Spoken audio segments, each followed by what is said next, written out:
So let's start covering the actual implementation of the stack. Now there's a Logisim file in the resources section, so you can go and open that up. It's just the same as the previous video whenever we introduced the new design. Now we'll drop inside the computer and down inside the CPU. So the first thing to note is that we had to create an actual stack pointer, and I've generated the stack pointer here. So you can see here over at the right hand side we've got the stack pointer. So now this is nothing other than, there it is there, stack pointer. So it's nothing other than just another copy of one of the registers. So you can generate the stack pointer simply by grabbing a register and sticking it down, and we can call it the stack pointer, and it's got a set and an enable. Now the set and the enable must come from somewhere. We know it comes from the control unit, so we actually have the set and enable here for the stack within the control unit. So let's drop into the control unit and we'll see where the design for the stack is in the control unit. Now when we drop down in here, remember that I will go over this in more detail as we jump through some of the other functions which we have added, so don't worry too much about it if there's a few wires running around about at the moment and you're unsure what they do. We will cover them over the next few videos as we get through the rest of the details. But all we really want to note for now is that we have a set and an enable for the stack. So we have here, see the stack enable, and we have the same point over here at the other side, which is a stack set, which is actually this one here. Okay, so we've got our stack set at this side and the enable at the other side. Now as I'll talk through in a different video, you can see that the stack set, there's a connection with the stack set comes along here, and this is this connection here, and this goes down into the control unit, into the microcoded ROM. So we've got access to the stack set from the microcoded ROM, and we also have an point here which comes down into the microcoded ROM for the stack enable. So again, we've got access to the stack set and the enable from the microcoded ROM. Now you'll note at these 2 points here as well, we also have access to the stack enable from this point here, which comes down into the reg A, reg B enable, and also from this point here down into this point in here, which again is the reg A, reg B enable. So it means that we can control the stack from 2 points. We can control the stack from the microcoded control unit. It's a bit small here, but we can control it from the microcoded control unit here, the set and the enable, but we can also control it from the register, so reg A and reg B, which are actually going to be the last 4 bits, last 8 bits in our instruction, which again we'll talk over in a different video. But that's quite important. We've got access to this register, but we can access it both from the microcoded ROM and from the actual instruction. Okay, and we'll see that in a different video. I just wanted to show you where it is. Okay, so that's really the connectivity here within the control unit for the stack. Now I'll head in to the next point that we need to cover.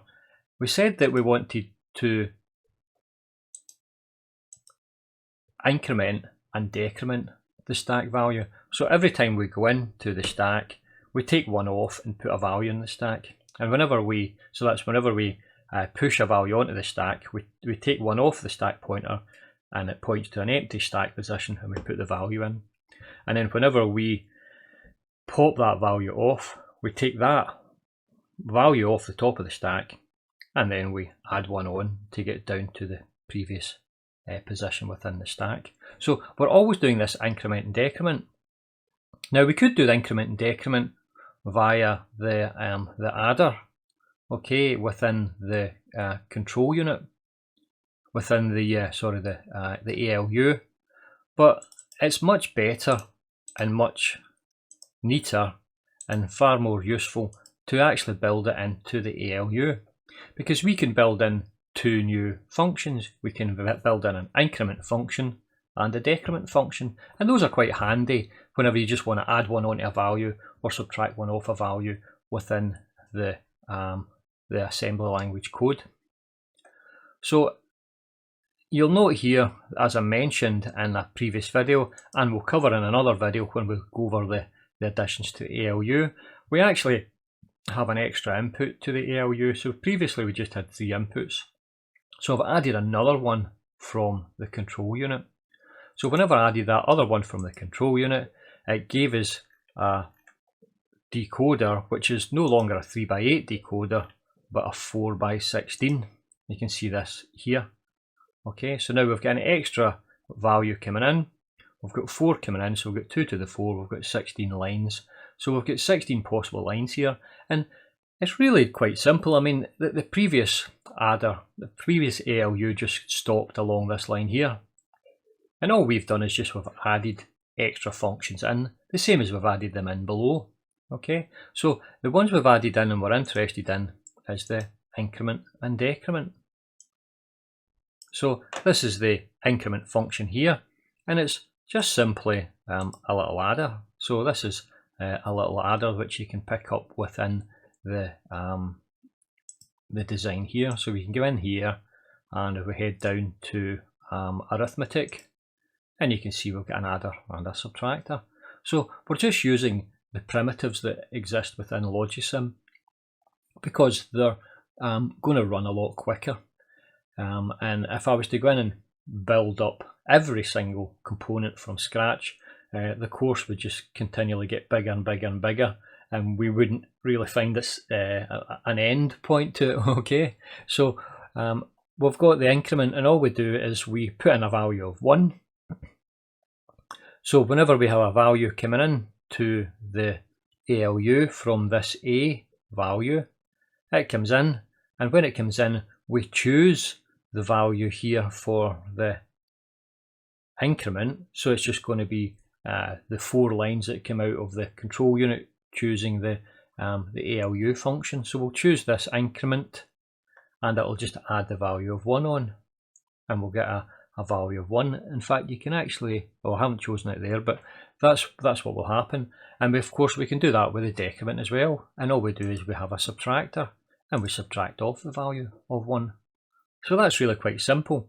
So not only is it going to give us the opportunity to build in the jump to subroutine return, the push and the pop, we can also build in an increment and a decrement function.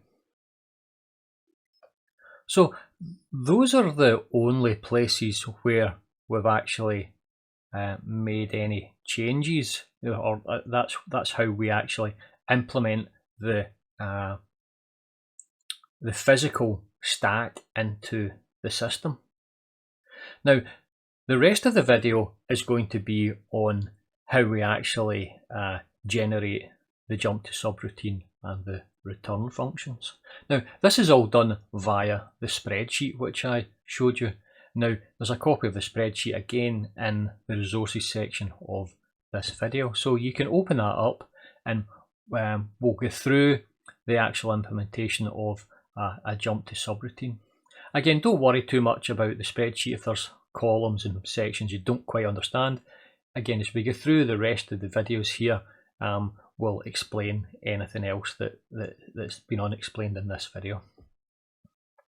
So let's crack on, and we'll actually design the jump to subroutine and the return functions within our assembly language, and we'll put it into the microcoded control unit.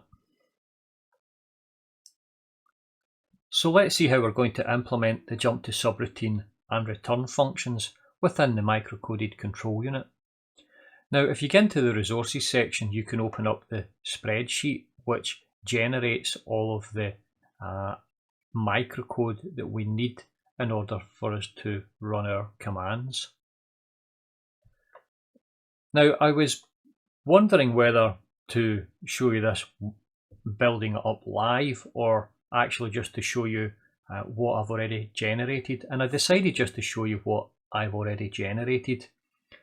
Otherwise it would just make the video last for far too long.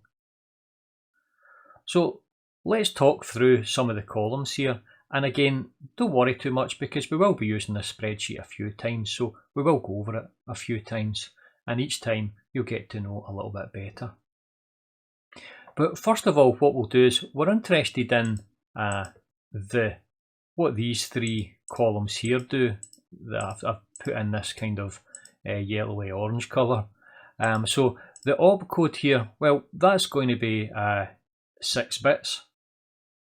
So we're going to have 2 to the power 6, we're going to have 64 opcodes. So for example, add, or, exclusive or, increment, decrement. But I've also got another 2 bits here, which are the 2 least significant bits, and I've separated those out. So if we take those 2 least significant bits, well, that's going to give us 2 bits is going to give us 2 to the power 2, so it's going to give us another 4. So it means that for each of these opcodes, we're going to have another 4 extra spaces available to us to do some interesting things. Now, the reason for me splitting the opcode up like this is that I split it up into an opcode and an addressing mode. Now, we've not talked about the addressing mode, and we will go into that in a later video. But I just want to mention it here, just so you can see how the opcode is split. So that means that if we've got 64 opcodes and we've got 4 versions of each opcode, we're going to have in effect 256 different instructions that we can generate. So that's going to give us plenty of instructions for our CPU. Now, the last 4 here are the actual steps. So these, in effect, if you were to think about the old control unit, they were the columns, okay? And the columns were the count, so the fetch would be 1, 2 and 3, and then the execute would be 4, 5 and 6. But now the execute can be 4, 5, 6, 7, 8, 9, 10, all the way up to a value of, well, it'll be up to a value of 20. So there's going to be 16 in all, okay? So it means we've got 4 bits here. The 2 to the power 4 is going to be 16. So the number of individual lines here is going to be 16. So it means that we're going to have 16 possible enable and sets. And those enable sets are what we use in order to shuffle the information round about the CPU. And you can see here I've kept the kind of nomenclature with the 1, 2, 3 for the fetch and the 4, 5, 6 with the execute. You can see here I've got this column here, it's got the step. Okay, so the step just means that individual step that you would have got in the stepper or the counter. So here you can see in this one here we've got that it's going to take 4 steps. There's 4, 5, 6 and then stop. But this other command here takes 4, 5, 6, 7, 8, 9, 10, 11, 12 and then stop. So it's just a more complicated command. So if we were wanting to add our commands onto this spreadsheet, then what we would do, if we come down to the jump to subroutine, you can see here that if I take my image off for a moment, you can see here that the jump to subroutine, it starts here, and we've actually got the instruction number 17, so it's 17, 18, 19 and 20. So these 4 are our jump to subroutine instructions, and I've already programmed in 4 different addressing modes. So we've got in effect 4 of these instructions. Now The one that we're interested in, and it's the simple jump to subroutine, which we're going to cover in this video, is done in this one here. So whenever I generated this, what I did was I picked the next available location. So the last instruction was all zeros 1 1. So the next instruction I'll pick up will be in the next value, which will be 1 0 0. So that goes from instruction number 3 to number 4. So all of these jump to subroutine instructions, the opcode is going to be 3 zeros 1 0 0.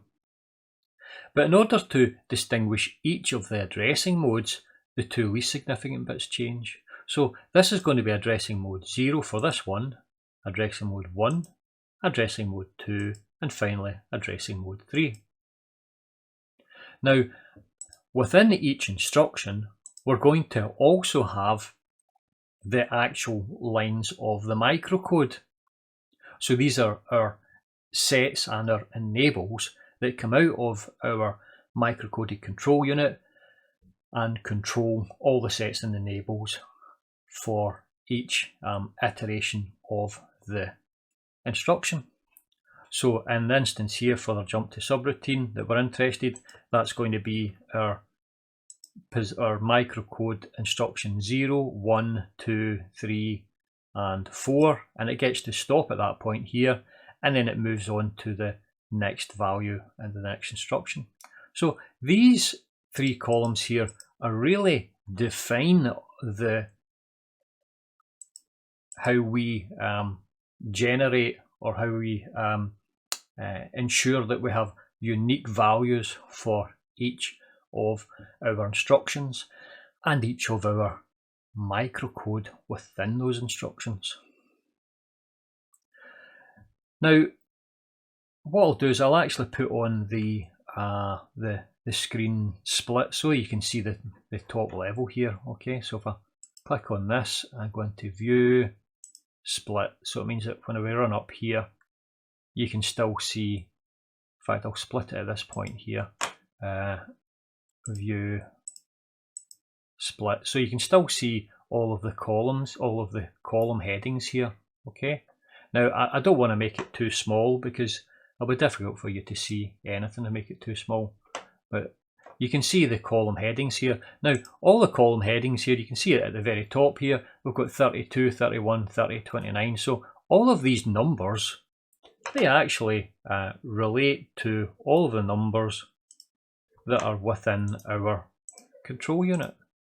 So if we drop down into the control unit here, you'll see that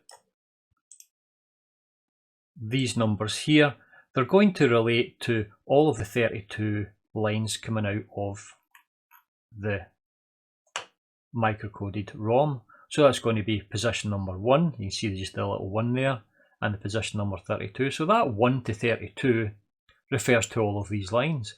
And all of these lines head off to various positions within the CPU. So you can see that this one here, the third one in, is actually the end, and the fourth one in is the stop.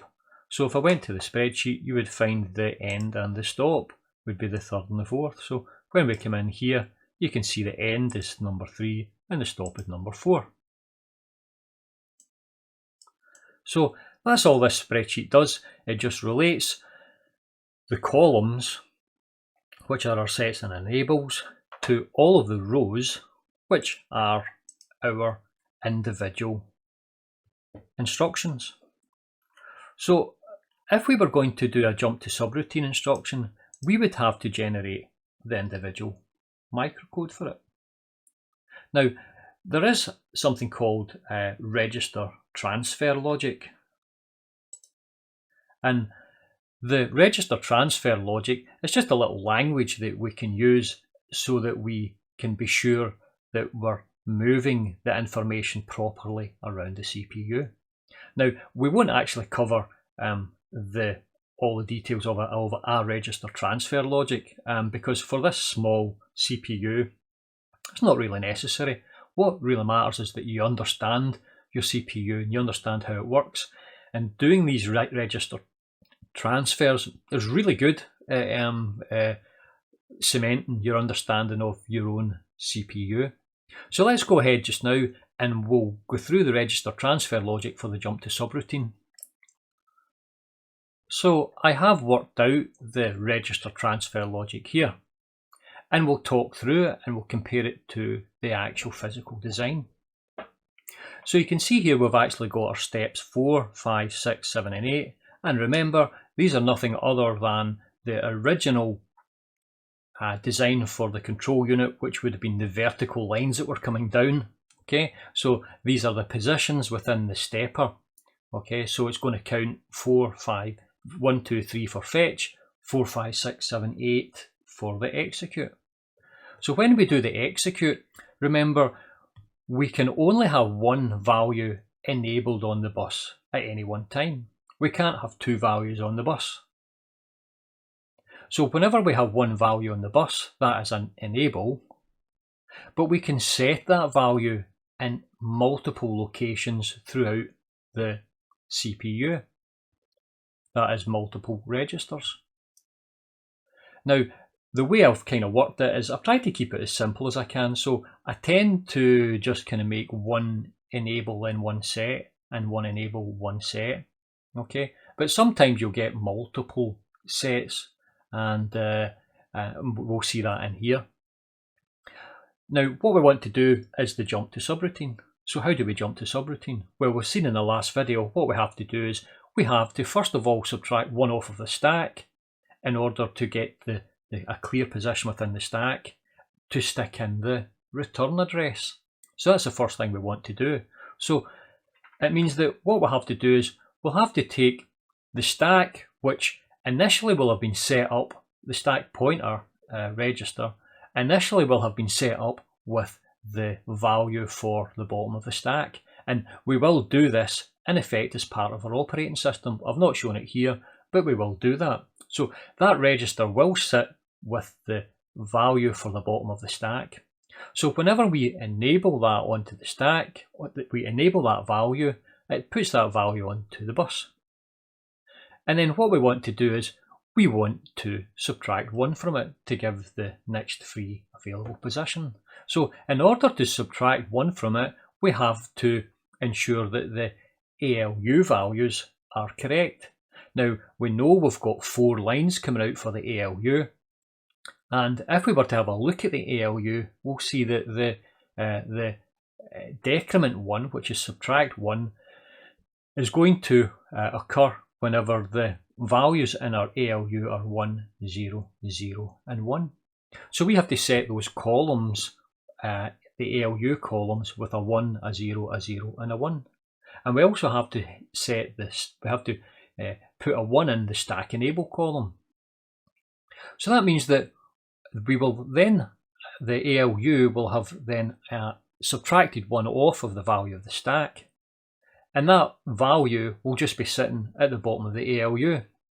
And then what we can do is we can set that value into the accumulator. So the accumulator will contain the value of the stack position. That's the new value of the stack position. And then what we have to do is, remember, we want to keep track of that stack position. So what we can do is we can then take the accumulator and we can enable it onto the bus. And that value in the accumulator is going to be the new stack position. So what we can do then is we can set that value in the stack. So now we've worked through the process of putting the value, the old value on the stack, and then subtract 1 off of it, and then saving that new value into the stack. Now, another thing we can do at this point here is we can set the memory address register. Because what we want to do is we want to point to that value that's in the stack with an actual memory. So we've got the value, the new value for the stack, and we set that in the memory address register. So we're actually going and pointing to that point in the memory. And then what we want to do is we want to save the new jump position. So we want to save, the return jump position in that position in the stack, which is just the memory. So in order to save that, to get that the return position, all we have to do is enable the instruction address register. Because remember, the way the instruction address register worked is it was like we added 1 on to the instruction address register, so it was always pointing to the address of the next instruction. So the address of the next instruction after the jump to subroutine is going to be the return position. That's the position we want to go back to whenever we return from our subroutine. So all we need to do is enable that onto the bus. And when we enable that onto the bus, we know the memory address register has already been set, so we're pointing to the correct position within memory. So all we need to do is set that value in memory, so the control gets set. Okay, in effect, we're just saving that value into that memory allocation, which is the value which is part of the stack. So that's us done all of the stuff we need to do for our stack. We've subtracted 1 off the value of the stack, and we've saved the return address within the stack. Now what we want to do is actually do the jump to subroutine. So how do we jump to subroutine? Well, the jump to subroutine, the next part of that opcode for jump to subroutine is going to be the value that's in reg A. So what we can do is we're going to have the value, the position that we want to actually jump to somewhere in reg A. So that could be register R0, 1, 2, 3, 4, 5, and there's a few other registers there we have. So it's going to be sitting somewhere there. So what we do is we enable register A onto the bus, which is the actual new jump position. And we want to in order to jump to that, we'll have to change the program execution. So we change the program execution by setting that value in the instruction address register. So that's the address of the next instruction that we're going to perform. So that means that whenever the clock goes round to that next instruction, we'll be pointing to the new position. And at that point there, that's us finished with the jump to subroutine.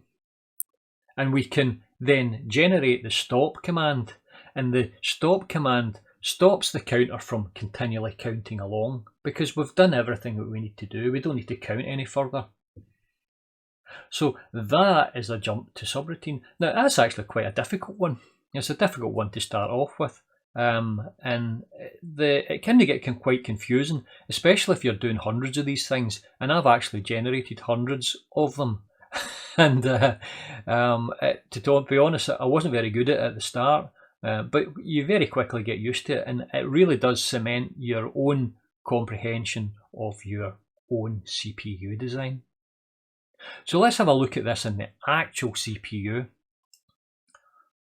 So sorry, before we go to the actual physical CPU, we'll just have a quick look at the first line here of our jump to subroutine. So we have our jump to subroutine here, and it starts at line number 4. And we said that whenever we do this, we're going to have the stack enable. So it means that we set this value to 1 for the stack enable. And whenever we set that value to 1 for stack enable, we're going to head along to the ALU. And the ALU is going to have the value of 1, 0, 0, and 1. So this is for the decrement value. And we also come in here at that point, and the accumulator gets set. So the accumulator gets set here. We set this one to a value of 1.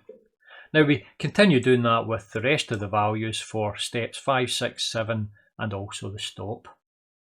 Now, when we're finished with that, all we need to do is press the output here, and it will generate the hex, and then we can export the microcode. We can export the code for the compression ROM, and we'll have those two sets of information available to us, and I'll show you where we can load those up. So that's the basic setup here for the spreadsheet. Now I see that this video is actually going on for about half an hour, and I think that's long enough for a single video. We'll come back to this in the next video and we'll finish off the jump to subroutine and the stack, and you'll see it working within the CPU. So thank you for listening. I'll get you on there.